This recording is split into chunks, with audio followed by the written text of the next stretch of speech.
दोस्तों, आज मैं द बीच हाउस मूवी को एक्सप्लेन करने वाला हूँ। कहानी की शुरुआत में हम समुद्र के नीचे गहराई में देखते हैं, जहाँ धरती के कोर में से कुछ बायोगैस रिलीज हो रही थी। अब अगले सीन में हम एक कपल को देखते हैं, जिसमें लड़के का नाम रैंडल और लड़की का नाम एमिली होता है। ये दोनों अपनी वैकेशन को एंजॉय करने के लिए बीच हाउस में आए हुए होते हैं, जो कि रैंडल के पेरेंट्स का होता है। इस बीच हाउस के आसपास बहुत सारे घर होते हैं, जो कि बिल्कुल खाली थे, क्योंकि ये सब वैकेशन हाउस थे, जिससे यहाँ पर बहुत सारे लोग आकर रह सकते हैं। अब एमिली अपने वॉशरूम में जाती है, जहाँ वो नोटिस करती है कि वहाँ का पानी नॉर्मल पानी से अलग है। तभी एमिली को अलमारी में कुछ मेडिसिन दिखाई देता है, जिससे वो काफी हैरान होती है, क्योंकि ये घर बहुत दिनों से खाली पड़ा था। लेकिन इन सब चीजों को देखकर उसे लग रहा था कि जैसे कोई यहाँ पर रह रहा है। अब एमिली किचन में जाती है, जहाँ की हालत देख उसे लगता है कि यहाँ पर कोई अपना खाना बना रहा था। तभी एमिली को उसके घर में एक लेडी आती हुई दिखाई देती है,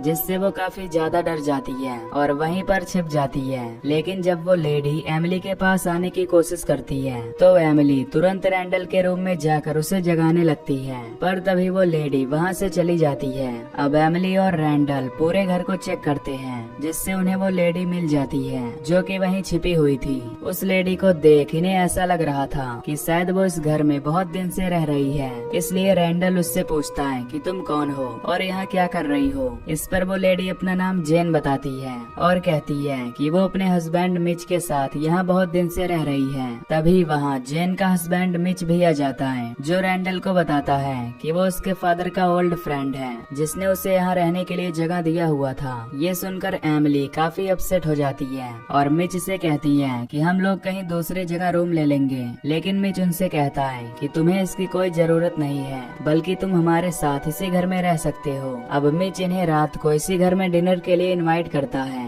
रैंडल को इस बात से कोई भी परेशानी नहीं थी, पर एमिली इस बात से काफी दुखी थी, इसलिए वो घर के बाहर जाकर बैठ जाती है। तभी उसे एक स्लग दिखाई देता है, जिसे देख ऐसा लग रहा था कि उसे कोई अजीब बीमारी है। अब रात में ये सभी लोग एक साथ बैठकर डिनर करते हैं। इस डिनर में जेन ने कुछ ऑयस्टर्स यानी सिप भी लाई हुई थी, जिसे सभी लोग अच्छे से खाते हैं, पर एमिली उसे नहीं खाती और इन्हें बताती है कि उसका एस्ट्रोबायोलॉजी पढ़ने में काफी इंटरेस्ट है, इसलिए उसका मानना है कि लाइफ बिल्कुल अनवेल है और हमारा एलिमेंट राइट से बहुत बड़ा कॉम्बिनेशन है, जिससे अगर कोई भी चीज जैसे सूर्य, धरती या समुद्र अपनी जगह से इधर उधर हुई, तो हम ह्यूमन की लाइफ प्रॉब्लम में आ सकती है और हम इंसान नहीं बच सकते हैं, क्योंकि इससे पूरे एनवायरमेंट में डस्ट और गैसेज ही बचेंगी। अब उन लोगों को एमिली की बात कुछ समझ नहीं आ रही होती, लेकिन फिर भी ये लोग एमिली की बातों को एंजॉय करते हैं, क्योंकि उन्हें एमिली पसंद आती थी। अब बातों ही बातों में उनकी ड्रिंक भी खत्म हो जाती है। तभी रैंडल सभी को खाने के लिए एरोवाना फिश देता है,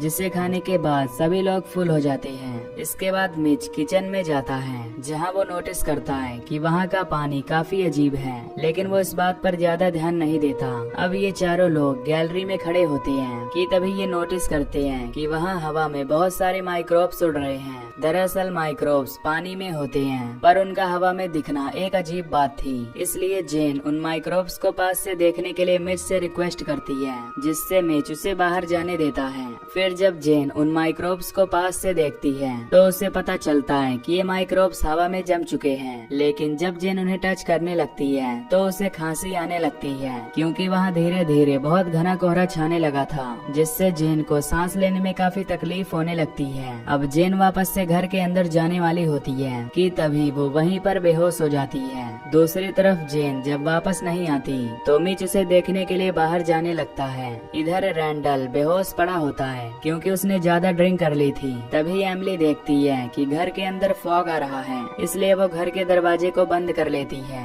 लेकिन अब एमिली भी फॉग के लपेट में आ चुकी होती है, जिससे वो भी बेहोश हो जाती है। दरअसल ये फॉग समुद्र के नीचे धरती के कोर से निकलता हुआ एक बायोगैस होता है, जिसे हमने मूवी के स्टार्टिंग में देखा था। खैर अब रात में जब एमिली की आंखें खुलती हैं, तो वो देखती है कि जेन को बहुत तेज खांसी आ रही है, इसलिए एमिली जेन को देखने उसके रूम की तरफ जाने लगती है, पर तभी मिच एमिली को देखकर दरवाजा बंद कर देता है। इसके बाद एमिली रैंडल के पास जाती है और उसे जगा कर अपने रूम में ले जाती है, जहाँ वो दोनों सो जाते हैं। अब अगले दिन सुबह जब इनकी आंखें खुलती हैं, तो रैंडल देखता है कि एमिली का सिर दर्द कर रहा है, इसलिए वो एमिली का मूड फ्रेश करने के लिए बीच पर जाने का फैसला करता है। फिर जब एमिली नीचे जाकर देखती है तो उसे जेन शांत बैठी हुई दिखाई देती है। ये देख एमिली उसके पास आती है, जहाँ उसे पता चलता है कि जेन ने अपनी सारी मेडिसिन खाकर खत्म कर दी है, जिससे जेन का फेस अजीब तरह से हो चुका होता है।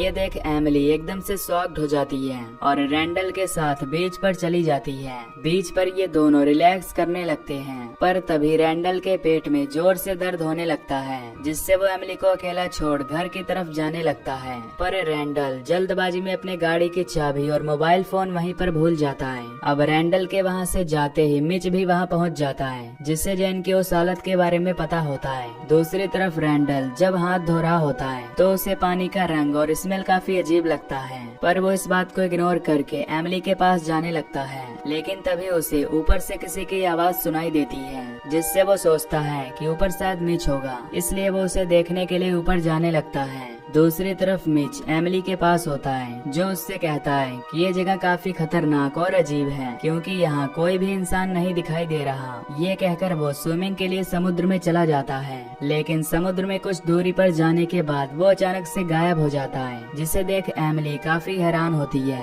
और उसे चेक करने के लिए समुद्र के किनारे जाने लगती है। पर तभी एमिली का पैर एक जेलीफिश के ऊपर पड़ता है, जो उसे काट लेती है। तभी एमिली देखती है कि उसके जख्म में एक कीड़ा घुस गया है। इसी बीच उसे समुद्र के किनारे बहुत सारे जेलीफिश दिखाई देती हैं, जो कि पानी में फैले जहरीली गैस की वजह से मर गए थे। ये देख एमिली जल्दी से घर में वापस जाती है और अपने जख्म को ठीक करने के लिए किचन से एक टूल ले आती है, जिसकी मदद से वो उस कीड़े को अपने जख्म से बाहर निकालती है। तभी उसे पता चलता है कि ये कोई कीड़ा नहीं बल्कि जेलीफिश का टेंटिकल है, जो म्यूटेंट होकर कीड़े में बदल गया है। फिर उस कीड़े को निकालकर एमिली जल्दी से अपने पैर में पट्टी बांध लेती है। तभी उसके पास रैंडल आने लगता है, जो उसे कीड़े की तरह रेंगता हुआ उसकी तरफ आगे बढ़ रहा था। ये देख एमिली काफी हैरान होती है, क्योंकि रैंडल की ये हालत जेन ने किया था, जो कि अब एक ज़ॉम्बी क्रिएचर बन चुकी थी। अब ये दोनों जेन से बचने के लिए यहाँ से भागने की कोशिश करते हैं, पर जेन इनका पीछा नहीं छोड़ती, जिससे पास वाले घर के पास जाकर हेल्प लेने की कोशिश करते हैं, लेकिन इन्हें वहाँ भी कोई रिस्पॉन्स नहीं मिलता। अब एमिली रैंडल से पूछती है कि उसकी ये हालत किसने की, लेकिन रैंडल को कुछ भी पता नहीं होता, इसलिए एमिली वहाँ से भागने का प्लान बनाती है। पर रैंडल अपनी गाड़ी की चाबी बीच पर ही भूल गया था। तभी इन्हें वहाँ पड़ोस का एक आदमी दिखाई देता है, जो जेन की तरह रेंगता हुआ इनकी तरफ आ रहा था। ये देख दोनों वहाँ से भागने लगते हैं। अब रात काफी ज्यादा हो चुकी थी, जिससे चारों तरफ फॉग यानी वो जहरीली गैस छा जाती है। अब ये दोनों रोड पर आगे की तरफ बढ़ने लगते हैं। इस दौरान रैंडल की हालत काफी ज्यादा खराब हो चुकी थी। तभी एमिली को पुलिस की गाड़ी दिखाई देती है, जिसके अंदर चेक करने पर उसे एक रेडियो मिलता है। ये देख एमिली रेडियो के थ्रू हेल्प मांगने की कोशिश करती है। तभी रेडियो से उसे पता चलता है कि ये माइक्रोब्स काफी ज्यादा खतरनाक हैं, जो उसे जहरीली गैस से पूरे टाउन में फैल चुके हैं, इसलिए सभी लोगों को इनके संपर्क में आने से बचना चाहिए और एक जगह छिप जाना चाहिए। ये सुनकर एमिली एक घर की विंडो तोड़ती है, जिससे ये दोनों उस घर के अंदर जाकर खुद को इस फॉग से बचाते हैं। तभी एमिली को वहाँ पर एक टीवी मिलता है, जिसे ऑन करने पर उसे पता चलता है कि ये माइक्रोब्स धीरे धीरे पूरी दुनिया में फैल चुका है, क्योंकि धरती के कोर में ज्यादा हीट होने के कारण जहरीली गैस निकल रही है,